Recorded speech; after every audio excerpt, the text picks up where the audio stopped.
Good day, I am Maria Alison Edo, student nurse of Pamantasan ng Lungsod ng Pasig.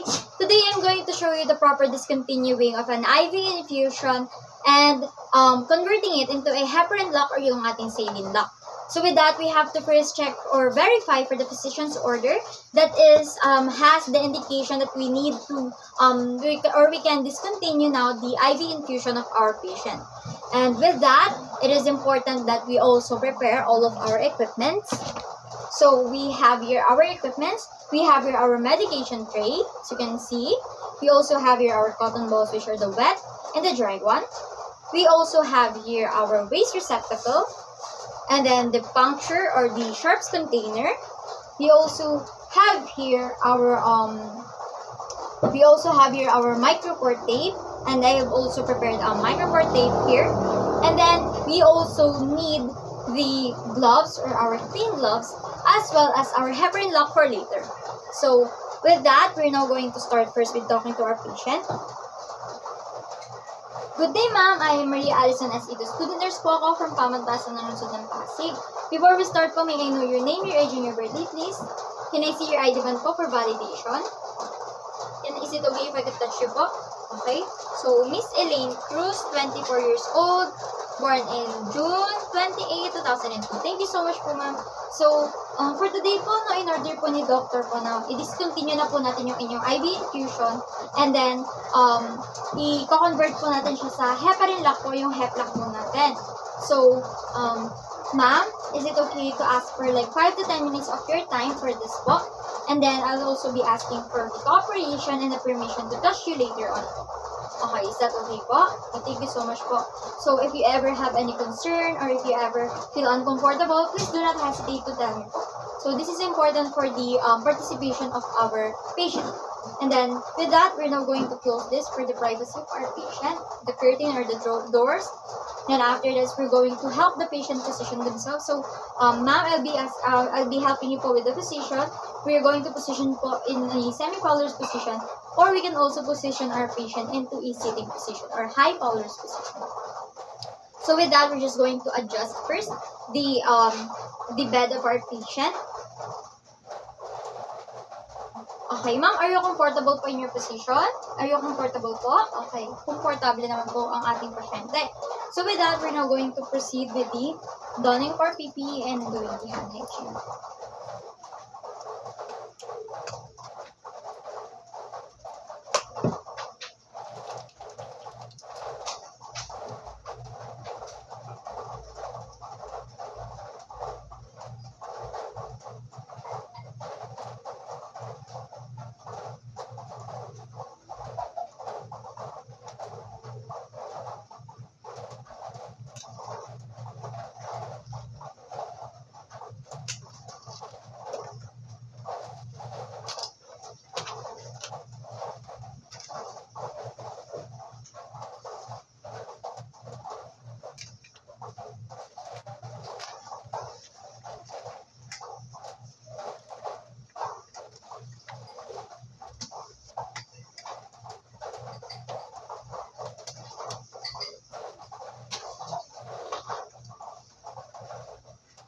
So now that we have already our gloves on, just have to fix this one.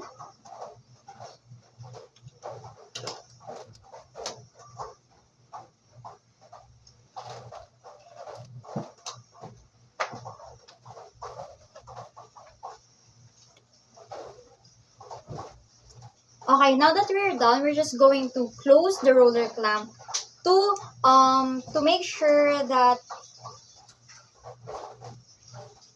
we're just going to close the roller clamp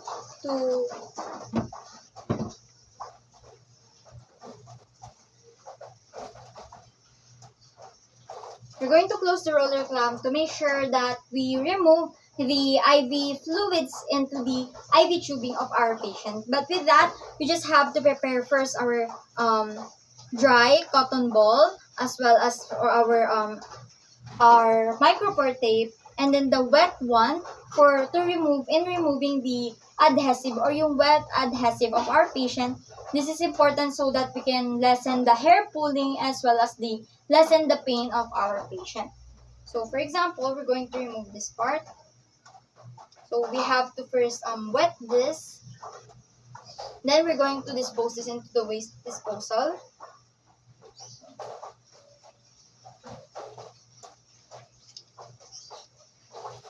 Then after that is we're now going to close the roller clamp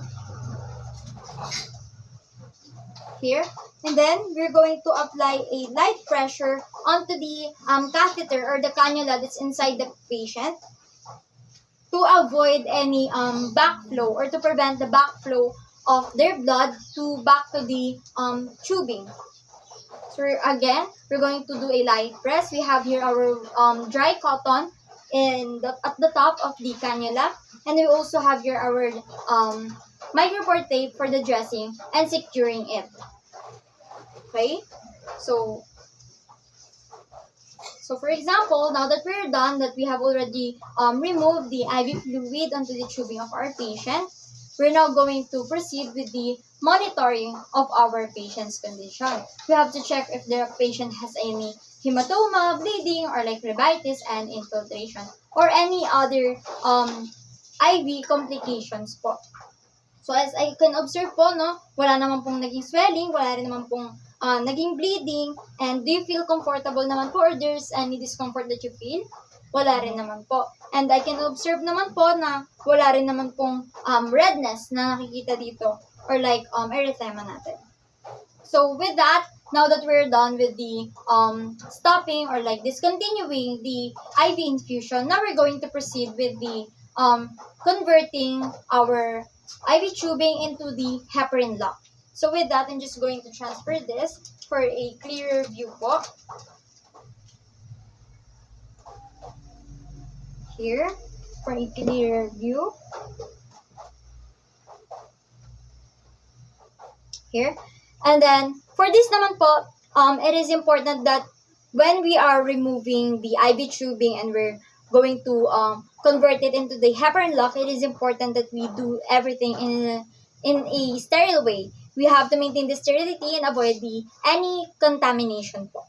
So with that, so first of all, when the doctor has an order to convert the IV tubing into the heparin lock, then we have to do so.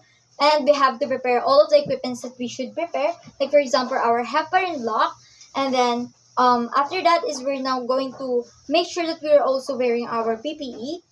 So for that, we're just going to separate or unlock the IV tubing. And we're going to make sure that the heparin lock is already in place, or like it's going to be prepared, so that we're going to replace it right away once we remove the IV tubing. So for this, we have to do a light press po onto the cannula that's inserted inside the patient to avoid yung backflow po ng kanyang blood.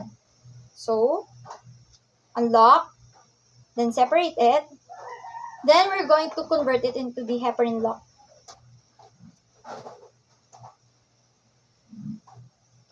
Okay. Now that we have already converted it into the heparin lock, we're now going to proceed with the medication administration. So for the medication administration, it is important that we verify first the physician's order, the medication's order, and then we have to also check for the allergies and the skin test of our patient if required by the doctor to check for the medication compatibility po.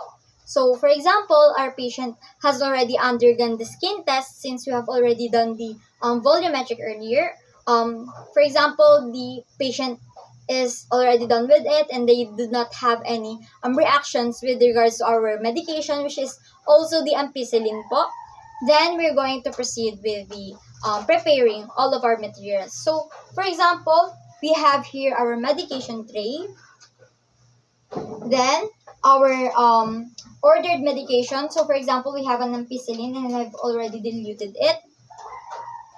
Then, we also have the sterile syringe that we will be using for flushing later on. So, I have here my sterile syringe of 1 cc. since for the flushing we only need the 1 to 1.5 cc of the sterile water or the isotonic solution, or we can also use the plain NSS. So again, the other material is our solution or sterile water, but we also used here the plain NSS. And then after that is we also have our cotton balls, and as well as our alcohol, and then the heparin lock or yung heparin solution. For the heparin solution po, we can also use the 0.9 plain NSS and 0.1 heparin po for like for example, it's going to be needed, so it has to be pre-prepared po. So with that, we're now going to proceed with the giving of the medication to our patient. So first of all, for example, I have already talked to our patient. So this medicine po, it is important po in order po ito ng doktor nyo para po sa pagpatay po ng bacteria po na nasa katawan ninyo po, since this is also with regards to the avoiding further infection po, since you have a UTI or urinary tract infection. So for example, with that, we're now going to proceed with the assessment of our patient's IV site. We have to check for the patency of our patient's IV site, and we can also observe if there's any other signs of like complications. So as far as I can observe po, there is no infiltration, no phlebitis, no pain, no swelling, no bleeding, as well as there's no discomfort according to our patient. So with that, we're just going to proceed with the giving of the medication. So first of all, if the doctor's order ampicillin, we have to first do the flushing. So for the flushing, we have here prepared our 1 to 1.5 cc of the plain NSS, but before that, we have to also use our cotton balls here. We have to clean first the medication port every time or each time that we need access to it. Now that we have already cleaned it, we have to place this into the waste receptacle. And then after that is we're now going to do the flushing. So when we're doing the flushing, it is important that we also monitor. We're also going to assess the patient's if there's any resistance or if there's any pain. So, ma'am, we're going to flush na po.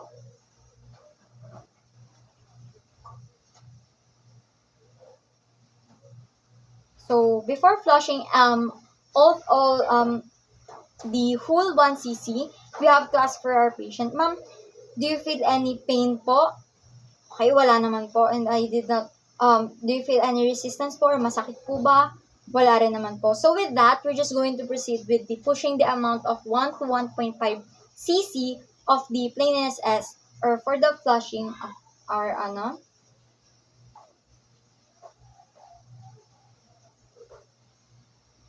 Okay. Now that we're done, we are now going to proceed with the giving of our patient the medication. So when we're giving the medication, it is important that we make sure that we give it into the proper motion or like yung proper flow po nito. Like for example, kailangan na mabagal lang since itong medication nito is ampicillin and hindi dapat ito mabilis na pinapasok sa katawan ng pasyente. So we're going to flush now or incorporate the medication.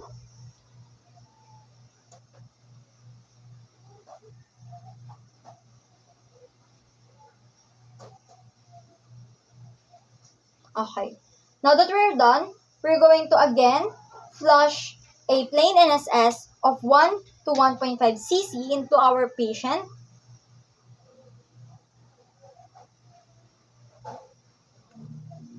So this is what we call the sandwich method, or this is the institutional approved protocol.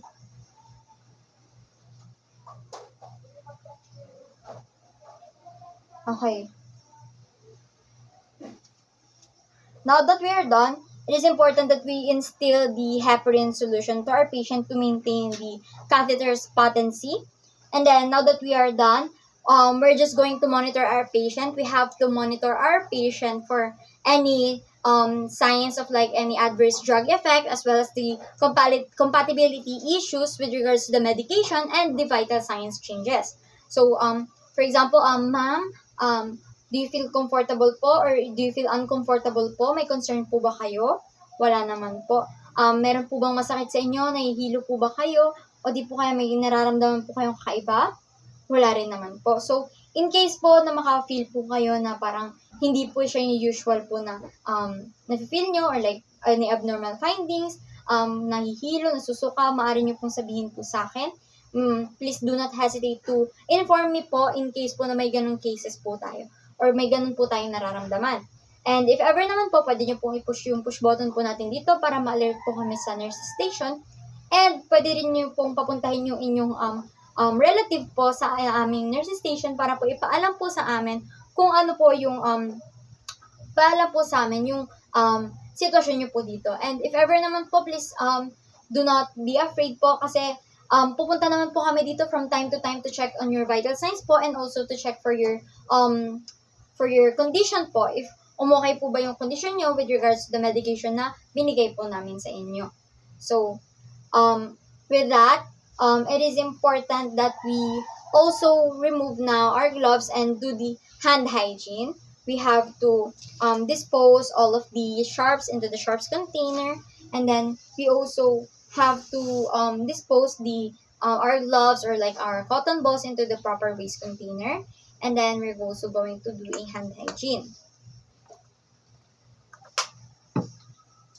So now that we're done, it is important that we have to document all of the procedures that we have done, like for example, the discontinuing of our IV infusion and then giving the medication administration, the time that it happened, and then the dose, as well as the patient's evaluation or yung patient's response with regards to the medication administration, as well as yung IV site assessment ni patient, and then of course the any adverse reaction with regards to the medication. It is important that we include everything into the documentation, all of the relevant informations of our patient while we do the procedure. And then for our communication point, it is important that we communicate with our patient. It is important that we talk to our patient as well as the healthcare team to assess them for the progress of our patient. And then we have also need to demonstrate our presence, being there for the patient, and we need to talk to our patient in a therapeutical manner. And then after that is we have to, of course, for demonstrating our professionalism, we have to do everything confidently and systematically. We need to demonstrate the strict adherence of the infection prevention control as well as the